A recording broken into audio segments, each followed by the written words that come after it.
독자 서문. 평생 독서 계획은 1960년대 초에 초판이 발간되었다. 그 내용이 증보된 수정 2판이 1978년에 발간되었고, 이어 수정 3판은 1986년에 나왔다. 초판, 수정 2판, 수정 3판은 모두 클리프턴 패디먼이 집필한 것으로서 그의 평생 독서 경험이 녹아들어간 역작이었다. 수정 4판을 내놓으면서 패디먼 씨는 처음으로 공동 저자를 영입했다. 나는 이 책의 집필에 공동 저자로 참여하게 된 것을 무한한 영광으로 생각한다. 이 서문에서 두 저자 사이에 어떻게 업무가 분장되었는지 간단히 설명하고자 한다. 평생 독서 계획의 초판이나 수정 2, 3판에 익숙한 독자들은 이 수정 4판에서 많은 것이 중보되었음을 발견할 것이다. 우선 제목에 뉴라는 말이 추가되었다.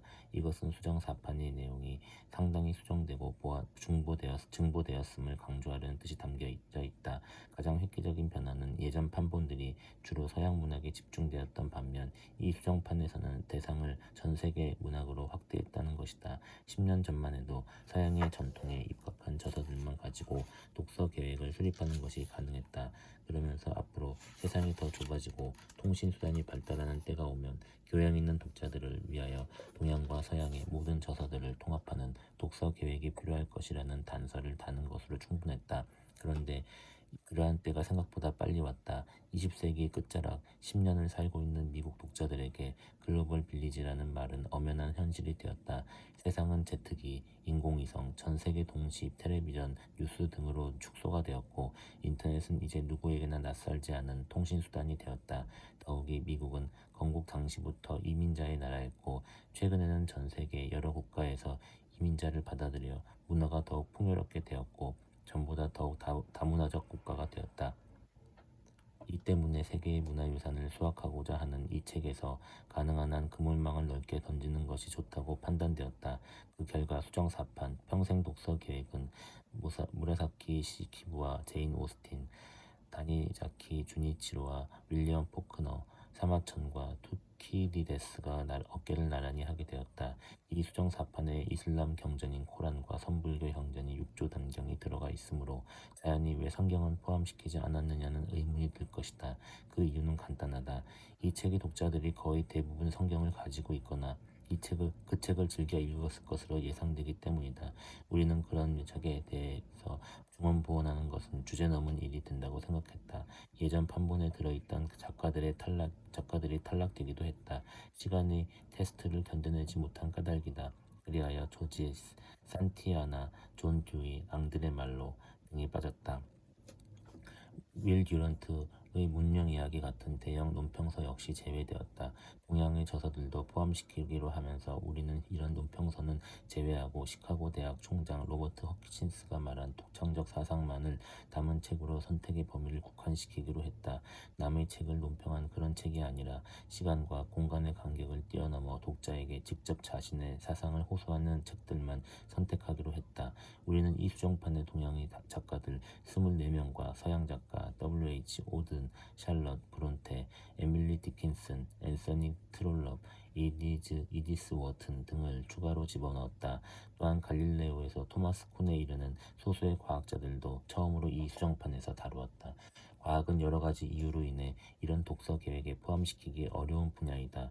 과학 저서는 종종 아주 전문적이어서 대부분의 독자들이 가지고 있지 않은 사전 지식을 요구한다. 게다가 과학자들은 글을 그리 잘 쓰는 사람들이 아니다. 또 과학 문화가 문학적 스타일과 일치하는 것도 아니다. 그래서 과학책들은 비전문가인 일반 독자들에게는 별로 읽는 즐거움이 없다. 과학계의 독창적 사상을 전달하는 데 있어서 단행본은 별로 선호되는 수단이 아니다. 과학적 발견은 짧은 논문의 형태로 학술 대회에서 발표되거나 전문 학술지에 게재된다. 오늘날에는 인터넷에 프리프린트로 유통된다. 하지만 이런 패턴과는 다른 예외적인 과학책들도 있기 때문에 우리는 그것을 수정판에 넣기로 결정했다. 수정판의 또 다른 변화는 텍스트의 배열이다. 예전 판본서에는 텍스트의 주제별로 그러니까 이야기, 희곡, 시 등의 소제목 밑에 영어, 프랑스어, 독일어 등 언어별로 배열되었다. 그러나 동양의 저서들도 포함시키기로 하면서 이런 배열은 유익한 것이 아니라 혼란스럽기만 했다. 이 수정판에서는 장르나 언어와는 무관하게 저자의 생물 연도에 따라 작품을 배열하기로 했다. 우리는 책을 5부로 나누었는데 주로 시간대별로 분할한 것이다. 시간대별이라 해도 어떤 보편적 의미가 있는 것은 아니다. 가령 일본의 헤이안 시대가 유럽의 중세 시대에 상응한다고 보기는 어렵다. 그래도 같은 시기에 나온 전 세계 여러 나라의 작품들을 한데 묶어 놓았으니 독자 여러분은 어떤 점이 유사하고 또 서로 다른지 살펴볼 수 있을 것이다. 이렇게 5부분으로 나누어 놓으면 여기 소개된 책들을 전부 독파하는 일이 그렇게 나누어 놓지 않았을 때보다 좀 더 수월하게 여겨지지 않을까 하는 희망도 있었다. 예전 판본들로부터 가져온 집필 방법은 텍스트를 써나가는 중에 갑이라는 작가를 을이라는 작가와 교차 참조하는 것이었다. 가령 페니먼은 투키디데스에 대하여 집필하면서 이렇게 썼다. 그는 권력 정치의 내면을 파악한 최초의 역사가였다. 홉스, 마키아벨리, 마르크스는 모두 다른 방식으로 그의 자식들이다. 이 교차 참조는 독자들로 하여금 그 작가들을 즉시 뒤져보게 만들려는 뜻이 아니다. 이런 독창적 사상을 가진 작가들이 오랜 세월 동안 서로 위대한 대화를 나누어 왔음을 독자에게 상기시키려는 것이다.